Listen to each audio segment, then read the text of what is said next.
speakers, including Tony Benn, come along 4 o'clock, support the occupation of the old theatre and defend Gaza. Are we unravelling flags? Hi everybody, it's great to see so many of you here. Thank you very much for coming down. Before we hear from these guests who we're very grateful to have along, I'd just like to take a minute to explain what we've been up to. At the beginning of the year, 200 students and academics wrote a letter to Howard Davies asking him to condemn the war in Gaza and to condemn the bombing of the Islamic University, to provide material support for Palestinians and to divest from arms companies that arm Israel. He wrote back saying that he would look into various ways of providing support for Palestine, he wouldn't make a statement, and that he wouldn't seriously address the idea of divesting from companies that supply Israel.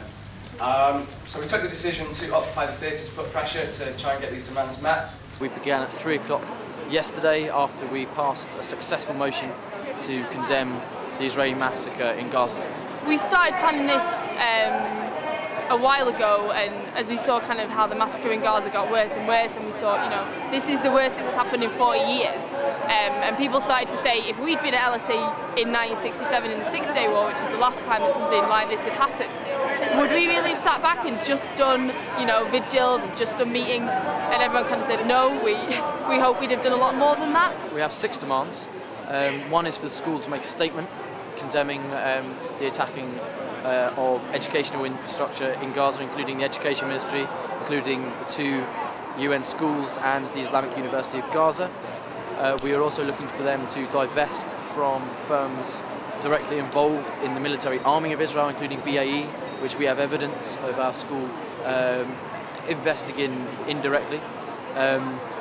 Also, we want to see the school send all of our discarded or recycled books and computers to Gaza and the West Bank to help students under occupation. Likewise, we would like to see 5 scholarships for Palestinian students open up specifically to the LSE. And also we would like a fundraising day which the school would facilitate, in which every lecture and every seminar staff would have buckets, and those funds would go to medical aid for Palestinians. May I congratulate you all for having organised this occupation. It's much more important than you may realise at the moment.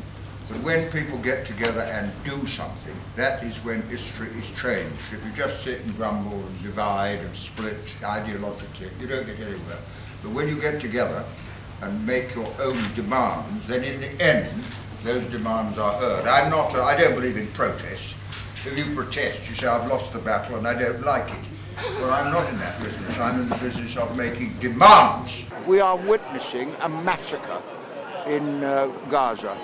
And it's no good just calling for a ceasefire alone. There are things we can do. One thing we could do, for example, would be to provide a naval warship from Cyprus that would escort ships carrying humanitarian supplies to Gaza. Another thing we could do is use the RAF to fly into Gaza, United Nations personnel and humanitarian people, and also the world's media who are being kept out. Then we should certainly tell the Israeli ambassador to go and withdraw our ambassador from Israel. Then there are other things we could do. We should ask the media to give fair reporting, which they are not doing. That's why real news is so important. The extent of what's going on, I mean, we'd always planned to do something big. SOAS offered us the perfect example, and I think that was fairly inspirational. We discovered an exhibition in the Brunei Suite that was being hosted by the school and put on by the Ministry of Defence, celebrating the war effort of black and minority ethnics in the First and Second World War. We saw the exhibition as as like a part of a recruitment drive, and that we felt that university space should not be used for military propaganda.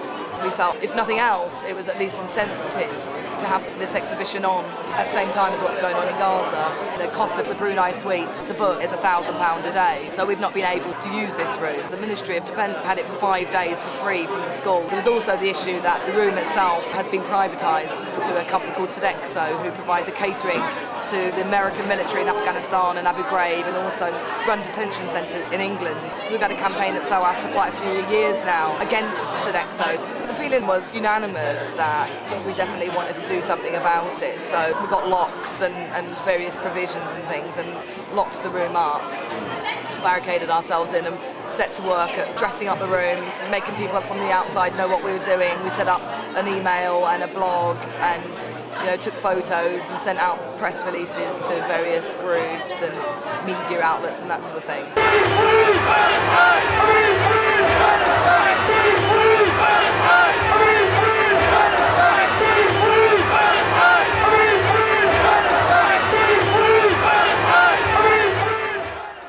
There is no Palestinian state allowed.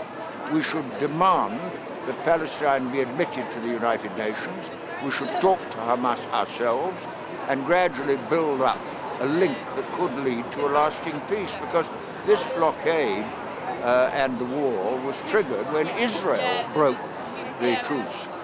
There were no Hamas rockets from June to November until the Israelis killed 6 Palestinians.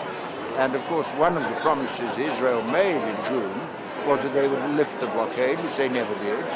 So the responsibility of this is entirely Israeli. Election, but I think they're going in that room, but it might go there anyway.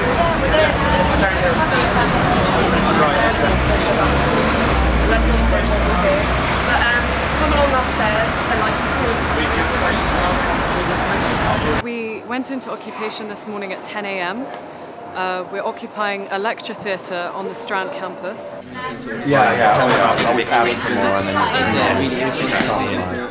On the 18th of November 2008, King's College London awarded Shimon Peres with an honorary doctorate. Shimon Peres, the Israeli president, is considered by quite a few people to be a war criminal. And if we look back at what's been going on in Gaza since the 27th of December, many are describing it a massacre, and the UN has called for investigations into war crimes allegations. And this is supported by many human rights groups. Therefore, that's why we are especially disgruntled that our institution gave what many consider to be a war criminal an honorary doctorate. At a graduation ceremony, they were discussing all of the honorary doctorates that have been given out previously by King's, but Shimon Peres's was not mentioned. We sent a letter to the principal shortly after he was awarded this doctorate. In fact, the student body wasn't consulted beforehand, and we did receive a reply, but we just feel, in light of recent events, a greater action needed to be taken. They have just decided recently to ban Arab parties from standing in the Israeli elections. They're using phosphorus weapons, they're killing children, they're bombing the United Nations. So this is an excellent way of doing it. It's part of a very big movement in Britain, all built on the opposition to the war against Iraq. At 6:30 on Sunday morning, we were woken by the sound of police saying that they're bringing in dogs to search for explosives. And before they conducted their search, they changed their tone and left. And when I phoned the head of security at LSE to see what the hell was going on, he didn't know. He got in touch with the Westminster Metropolitan Police Branch and the chief inspector there, who said that not only had the police got the wrong theatre, but they were also 6 hours early. So make of that what you will. I don't think it's too conspiratorial to say that there was a little bit more than misinformation going on there. They've drafted in people from outside security firms to man the doors, not let anyone in. We've had rescheduled conferences. We've had global emails to 7,000 students sending out correspondence between allegedly us and the school, which we had no position in writing. So it's been very hectic.